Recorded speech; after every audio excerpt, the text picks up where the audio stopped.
Esse aí é um exercício do Beer, de dinâmica multicorpos, movimento em 3D, da ômega 1, que é na rotação em torno do eixo Z, e ômega 2, a rotação em torno do eixo Y. Ele quer saber a velocidade e a aceleração. Nesse caso, vamos usar dois métodos. Um através das equações cinemáticas e outro pelo método vetorial. Pelo primeiro método, que é das equações cinemáticas, vamos então considerar uma coordenada geral no ponto C, com origem no ponto C, e outra coordenada que eu vou colocar letras x, y, z minúsculas, que é justamente com a origem no centro do prato giratório. Vamos considerar o ômega, né? Geralmente o ômega maiúsculo é para problemas em 3D, mas tanto faz, mas eu vou representar aqui então o ômega 1, ômega 2 com suas respectivas coordenadas, com seus vetores unitários. A equação cinemática é essa daqui. E percebemos que o ponto C, a velocidade linear é zero, e o produto vetorial ômega 1, que é 5K, e esse vetor deslocamento ou vetor posição de A em relação a C, nada mais é do que o vetor com suas coordenadas. Então, o ponto A em relação ao ponto C tem essas coordenadas, né? No X e no Y, com I e J, e A em relação a B é o raio do próprio prato, então é 0,15 I na coordenada X. Então, fazendo a multiplicação, lembrando-se também dessa velocidade relativa que vamos falar detalhadamente agora, né? Essa velocidade relativa nada mais é do que a velocidade exatamente na coordenada que adotamos do prato giratório. Então, ele roda, né, com uma velocidade angular ômega 2 e o vetor posição é de A em relação a B. Então, efetuando esse produto vetorial, temos menos 0,6K.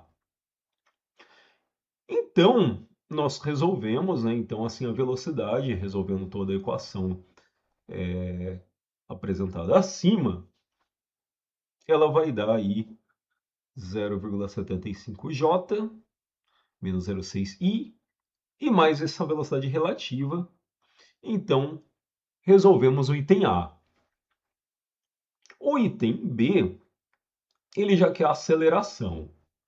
Tá? Então, aí, o item B, a aceleração já é uma equação um pouco mais complexa, que ela vai envolver as acelerações, então, os produtos vetoriais das acelerações, e vai envolver Coriolis, que é essa equação aí, e vai envolver a aceleração relativa na coordenada auxiliar que nós colocamos. Então, a vantagem é que podemos zerar alguns itens, né? Então, a aceleração C e a derivada, a aceleração constante, a gente pode zerar o ômega 1.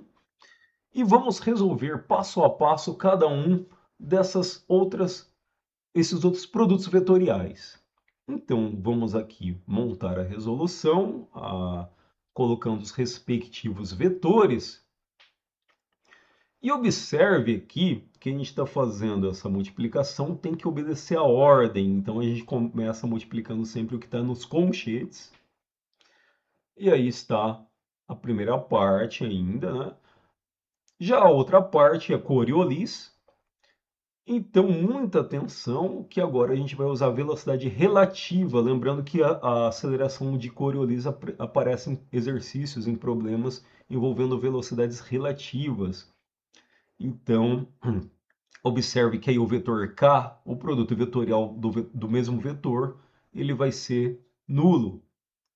E agora a aceleração relativa, ela nada mais é do que a aceleração que a gente vai observar naquele prato giratório. Então é ômega 2 vezes a velocidade relativa naquela coordenada. Então nós temos que é menos 2,4i. E agora é só colocar ordenadamente, obedecendo aí os vetores diretores e JK, colocando aí, agrupando esses vetores.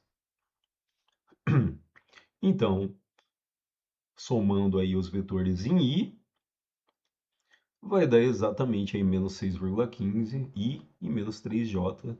Então, achamos aí a aceleração. Agora adotaremos um outro método, que seria uma abordagem mais vetorial. A sacada dessa abordagem é você já descrever todos os vetores pormenorizados das velocidades angulares e da posição.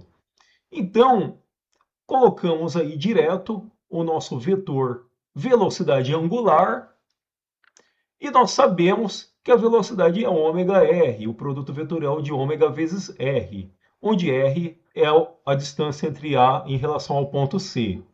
Então, colocamos aqui do lado, né, o vetor RA em relação a C, como fizemos aí no exercício anterior, na abordagem anterior, e é basicamente você colocar as posições.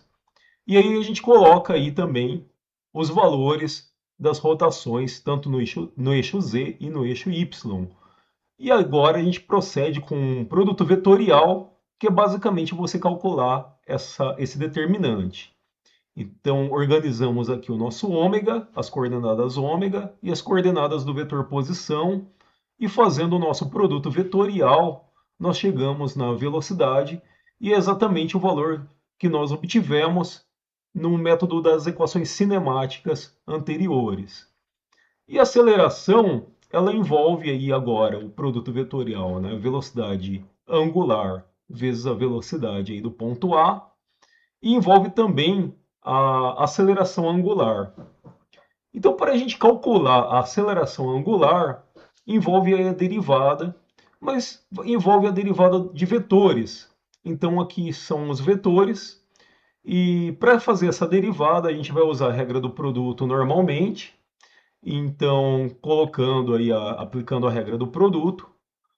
E muito importante a gente considerar o seguinte: quando a gente está considerando um vetor que está se deslocando, como o vetor j, então representando aqui o vetor j, quando ele tem essa rotação ômega 1 no eixo k, ele vai ter uma rotação. E essa rotação ela vai ter uma derivada, então ela vai ter uma direção menos i e a rotação ômega 1. Então a derivada desse vetor, né, e vai ser menos ômega i, e o K é estático, ele não tem nenhuma movimentação, ele é zero, e as acelerações em angulares são constantes, é zero, então o nosso ômega, quer dizer, nosso alfa, ele vai ser esse produto ômega 1 vezes ômega 2, que vai ser menos 20i. E agora o nosso problema de encontrar aceleração se resumiu a um problema de produtos vetoriais.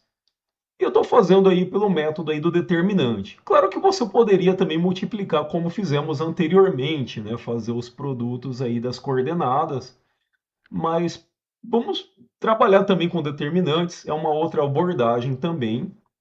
Então, colocando essas coordenadas, né, fazendo o determinante, nós chegamos no mesmo valor aí da aceleração do método anterior. Então, foi muito importante aí para termos várias maneiras de resolver esse exercício. O método usando mais a interdependência entre as velocidades e montando a equação cinemática, ou fazendo diretamente pelo produto vetorial.